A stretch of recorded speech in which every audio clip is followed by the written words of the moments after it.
With San Francisco losing their Pro Bowl cornerback Charvarius Ward this offseason, one of the biggest questions Robert Saleh had to face was how to replace him.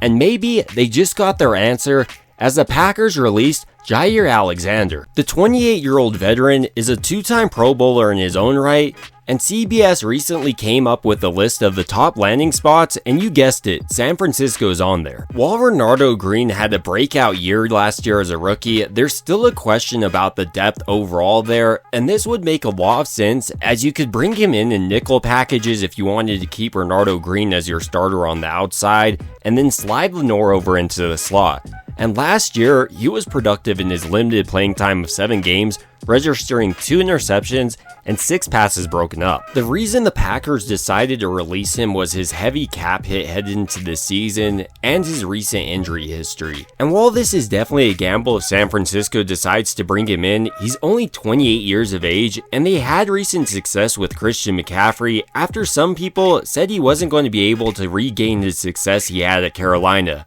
Well, he did, to the point that he had an MVP level season. And if anyone can get the absolute most out of the immensely talented Jaire Alexander, it would be Robert Saleh. His defense uses a variety of zone and man packages, which is something that he excels at. In zone coverage, for instance, you'll routinely see him reading the quarterback's eyes, breaking out of his zone, goes into another man's zone, picks off the quarterback, and runs it back all the way for a touchdown. And when he's left out there in man coverage on an island, he does a great job of mirroring the wide receiver, and I especially love his press man coverage. He does a phenomenal job of disrupting the wide receiver's route early on, and sometimes he fakes like he's going to press and then transitions into a no contact press technique flawlessly. Alexander is truly one of the NFL premier corners when healthy, and it's so hard to attack him because he's so strong in a variety of ways.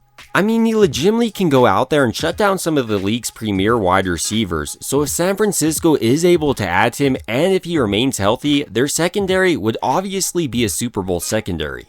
With that being said, he probably is going to have to accept a 1-year prove-it type deal if he ends up with San Francisco, because over the course of the last 2 seasons, he's only played in a total of 14 games, and while he is immensely talented, he could end up injured once again. On top of that, there are some teams that most likely would give him a multi-year deal because they're so cornerback needy, but he could be looking at San Francisco and looking at players like Richard Sherman or Jason Verrett, who were able to rebound their careers at San Francisco and said, yeah, I want to play under a coach like Robert Saleh. So while it's yet to be seen where Jaire Alexander ends up, if he does end up with San Francisco, it would really change everything for the course of this season. I mean, it would really be hard to argue that their defense wasn't a Super Bowl level defense, and they would probably be Super Bowl favorites. Granted, that's if he remains healthy, and that remains a big if for Alexander at this point in his career, but still, he's one of the NFL's most talented corners, and if San Francisco is able to nab him, that's a major plus. These are just some of my thoughts though on Jaire Alexander, the 2-time Pro Bowl cornerback being linked to San Francisco. I think it would be a major win for San Francisco, but I'd like to hear your thoughts now down below. It would also mean a ton to me if you could like and subscribe, and as always, I hope you guys have a great rest of your day.